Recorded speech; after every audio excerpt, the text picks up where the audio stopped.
Bismillahirrahmanirrahim. Assalamu alaikum dear all viewers. Welcome to my YouTube channel Well-Learn. Please like, share and subscribe.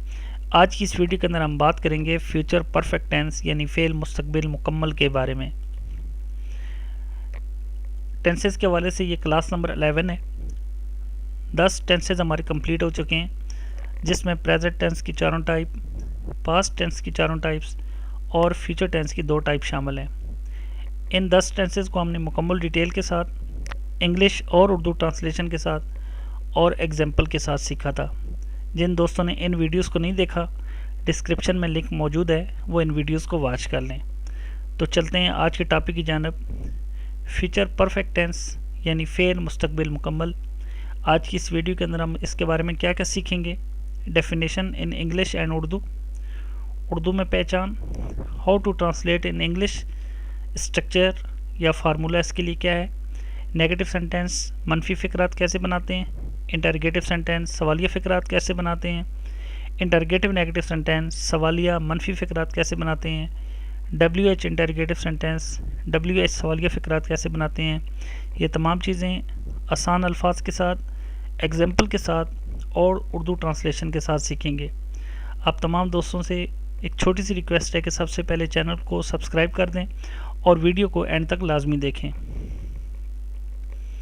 सबसे पहले बात करते हैं इसकी डेफिनेशन के हवाले से। डेफिनेशन क्या है जनाब?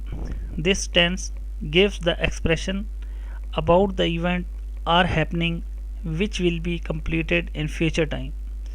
Example, you will have finish the work. अब इसकी उर्दू में क्या डेफिनेशन होगी?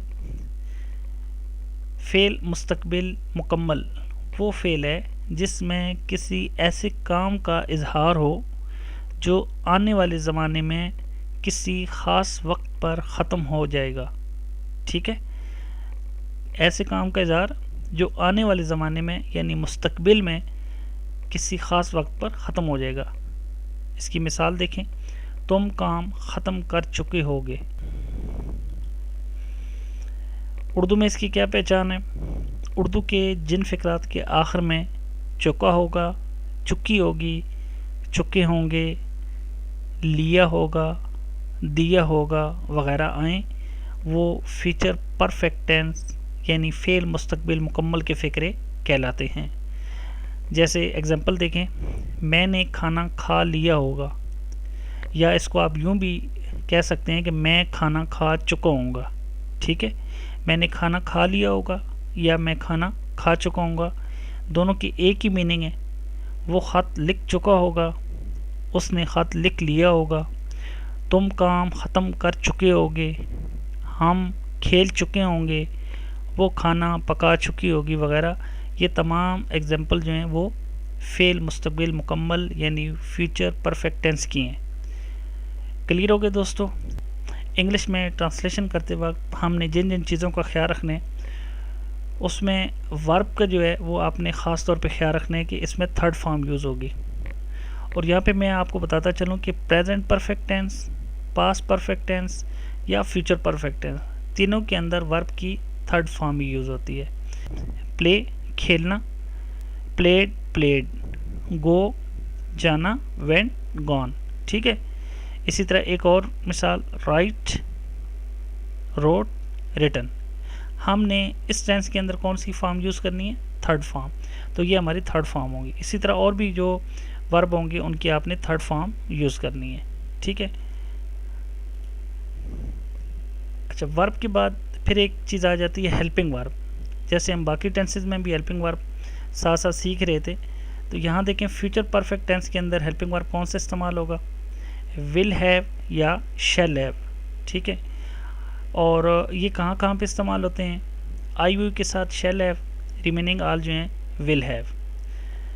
अगर आप तमाम सब्जेक्ट के साथ सिर्फ विल हैव का इस्तेमाल करते हैं, शैल हैव का इस्तेमाल नहीं करते, सिर्फ विल हैव का इस्तेमाल करते हैं, तो भी आपके सेंटेंस सही होंगे। अब इसके स्ट्रक्चर की बात करते हैं। अच्छा, ये जो स्ट्रक्चर होता है ना, ये सबसे मेन चीज़ होती है समझने वाली। ठीक है, हर टेंस का एक स्ट्रक्चर है। अगर आप उस स्ट्रक्चर को समझ जाते हैं, फिर एग्जाम्पल आपके सामने कोई भी हो, आप उसकी ट्रांसलेशन उस टेंस के स्ट्रक्चर के हिसाब से आसानी से कर सकते हैं। अफर्मेटिव सेंटेंस सबसे पहले क्या आएगा, सब्जेक्ट, सब्जेक्ट के बाद हेल्पिंग वर्ब। हेल्पिंग वर्ब हमने अभी सीखे हैं कि विल हैव या शैल हैव या सिर्फ विल हैव भी आप इस्तेमाल कर सकते हैं। अच्छा, उसके बाद वर्ब थर्ड फॉर्म और ऑब्जेक्ट। ये नॉर्मल अफर्मेटिव सेंटेंस का हो गया स्ट्रक्चर।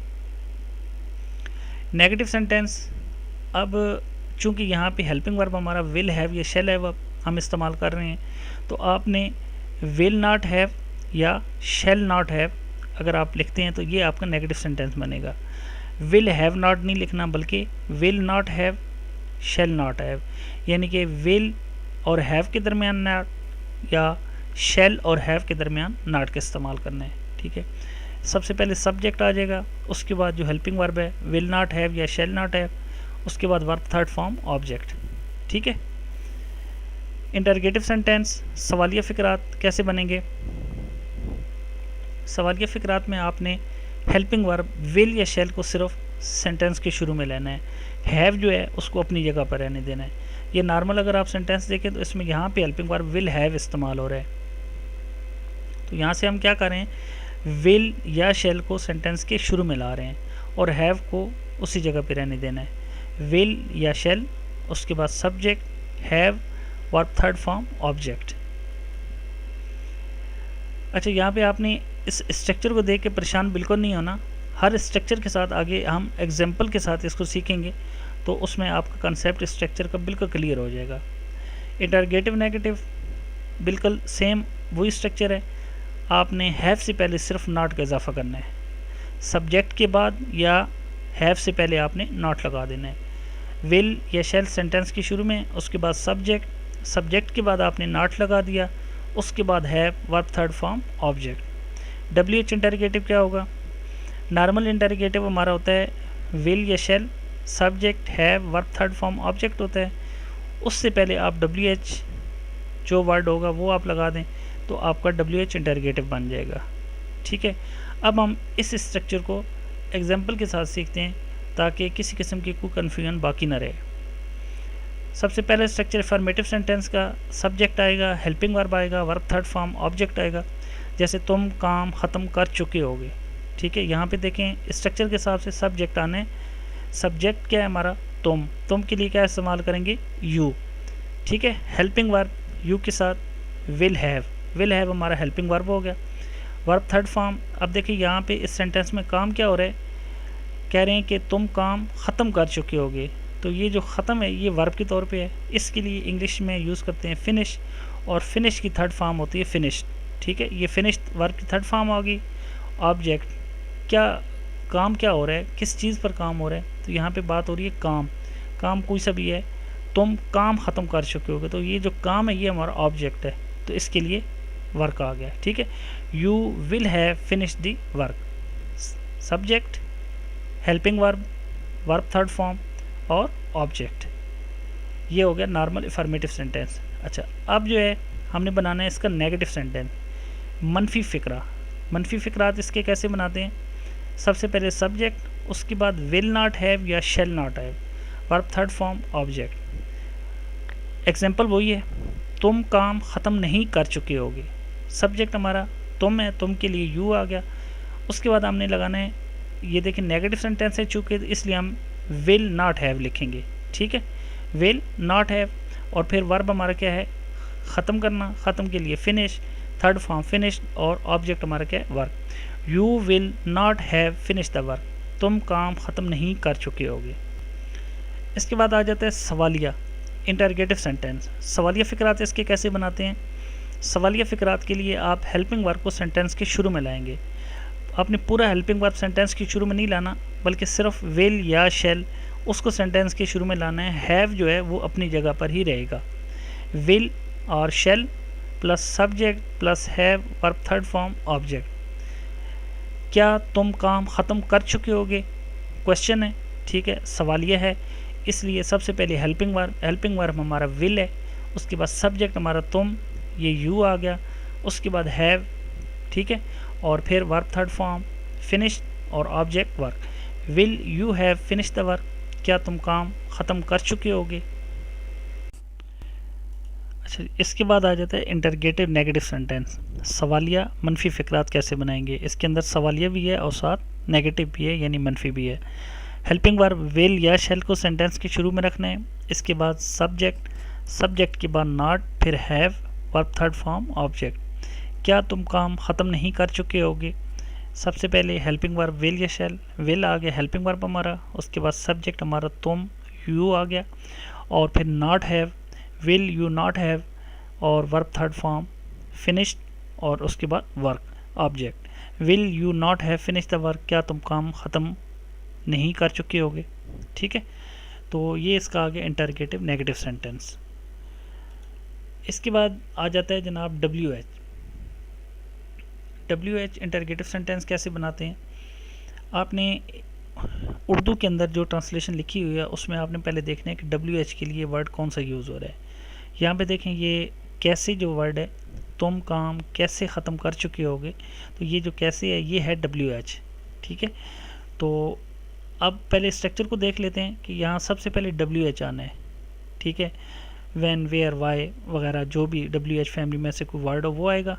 ठीक है, उसके बाद हेल्पिंग वर्ब विल या शैल, फिर सब्जेक्ट, सब्जेक्ट के बाद have, verb third form object. तुम काम कैसे ख़त्म कर चुके होगे। सबसे पहले चूँकि स्ट्रक्चर के हिसाब से डब्ल्यू एच आना है तो इसलिए डब्ल्यू एच हमारा कैसे है, कैसे के लिए हम यूज़ करेंगे हाउ।